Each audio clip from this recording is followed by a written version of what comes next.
Hello, magandang araw mga kanoo. So meron tayong biglaang vlog today kasi nagyaya ating mga kaibigan na magbuko. Ayan, BJ daw. Shout out nga pala sa ating kaibigang si Eglo. Ayan, hi Eggs. And kay friend nating si Japeth. Pupunta tayo sa bahay nila upang gawin natin ang pagbubuko juice or pagmumura at syempre sasamahan na rin natin ng konting salo-salo. Dito nga lang pala yan sa barangay ng Malbog, sa bayan ng Buena Vista, Marinduque. Kakarating lang nga namin at nakita ko agad itong duyan. Ang sarap talaga sa probinsya kapag ganitong malilom at paduyan-duyan lang. Siyempre, payapa at talaga namang mararamdaman mong nasa probinsya ka.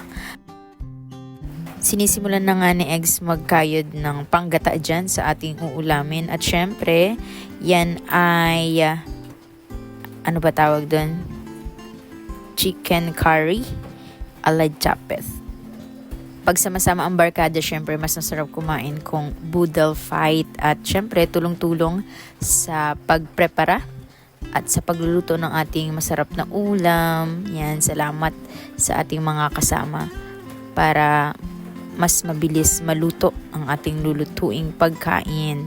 Mas masarap talaga at mas kumbaga ay sulit ang oras kapag nagpe-prepare kayo habang nagkukwentuhan, nagkukulitan. Ayan. At syempre, hindi may iwasan yung pang-aasar. Ayan. Asaran sa magkakaibigan na merong pikon at meron namang nampipikon. And para sa pagpapaga ng gata, ayan, dahan-dahan lang ng pagbuhos ng tubig at talagang mayroong proseso at tamang pagpiga para mas makuha natin yung tamang gata. Mas matamis daw at mas masarap ang pagkain kapag niluluto sa kahoy. Ayan, mayroong effect yan sa lasa ng ating niluluto. At yan, syempre, gigisahin ang sibuyas at bawang. Ano nga ba ang unahin? Bawang o sibuyas? O siya? Okay, dahil dyan, luto na ang ating samya ay syempre gigisahin naman natin ang manok. Ayan. Tamang halo-halo lang si Eggs dyan. Habang naghihintay ng niluluto, ayan, meron kaming konting patalastas dito. Dahil maraming kamyas o kalamyas dito kay na Japeth. Ayan, meron tayong no reaction challenge dito sa dalawa. Kay Ate Mais at kay Eggs. Sino nga ba ang mananalo? Ayan, abangan natin para sa ating finale. Okay. Talo si Eggs doon. Yan. Malapit na nga maluto ang ating chicken curry na nilagyan natin ng patatas. Ayan. Siyempre, mekos-mekos pa rin yan ni Eggs hanggang sa maluto. At talaga namang nag-enjoy tayo sa pagluto ng ating ulam ngayong hapon. Siyempre, pagluto na ang gulay, ay ilalagay na natin ang ating gata na siyang manunuot at magpapalasa sa ating ulam. At yan, syempre, hindi mawawala ang luyang dilaw na nagbibigay kulay at dagdag lasa para mas malinamnam at katakam-takam itong ating ulam. Dahil nga boodle fight, yan, kumuha na si Japeth ng ating dahon ng saging at doon tayo magsasalo-salo mamaya. Mas ramdam natin kapag ganyan, napakaganda ng background, nature. Ganito nga pala itsura ng hitik na hitik sa bunga ng puno ng kalamyas na napakasarap sa sinaing na tulingan, lalo na pag dried ito. Yan, mas malasa at mas masarap ang ating sinaing sa asin na isda or kung saan mang pang-asim kagaya ng sinabaw na isda. Nag-try din ako dito ng no react challenge pero hindi ko talaga kaya. Mahina ako sa maasim. Ayan, maasim pala talaga ang kalamyas. Dito talaga sa part na ito, mas ako humanga eh. Kala ko nagjo-joke lang pero hindi ko lubos akalain na kaya akyatin ni Japeth yung ganito kataas na uri ng nyog. Hindi siya normal sa taas eh. Hindi naman ganyan katataas yung mga nyog pero super taas at kayang-kaya niyang akyatin kahit walang palang. Alam niyo yung palang? Yung tinatapakan ng paa para mas makatapak at mas maka-step pataas. Ayan. Napakabilis niya numakyat talagang tinan nyo. Pag sinuzoom out, ay nako, napakataas talaga. Kaya nyo ba yan? Nilalaban natin yan sa Guinness World of Record ng pag-akyat at pagkuha ng buko. Talagang Sulit kapag mahirap ang pinagdadaanan sa pagkuha ng ating kakainin.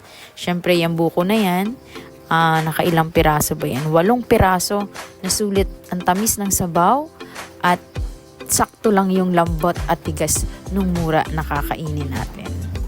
Thank you, Japet, sa iyo at sa iyong pamilya. Ika nga, sabaw ng mura o buko ang pinakamalinis na inumin or pinakamalinis na sabaw na ating matitikman dito sa mundong ibabaw.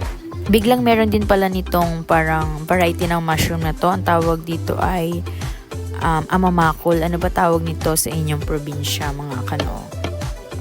Dahil may init ang panahon at tirik na tirik ang araw ngayong tanghali, ayan, masarap uminom ng sabaw ng mura na talaga namang healthy para sa atin at sa may mga history ng UTI or urinary tract infection, and bisa na panglinis ito ng ating ano ba tawag doon? Basta yun.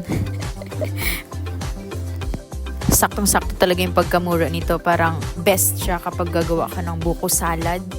Ayan, saktong-sakto na kapag may birthday yan, fiesta, or kung ano mang handaan, ganito dapat yung tigas or lambot ng mura na ating kukunin. Ayan, napakaraming sabaw ng buko ang ating nakuha at iinumin natin mamaya kapag kakain tayo ng tanghalian. Shout out sa mga batang ito na talaga namang hindi pinalampas ang sarap ng nakuha natin mura.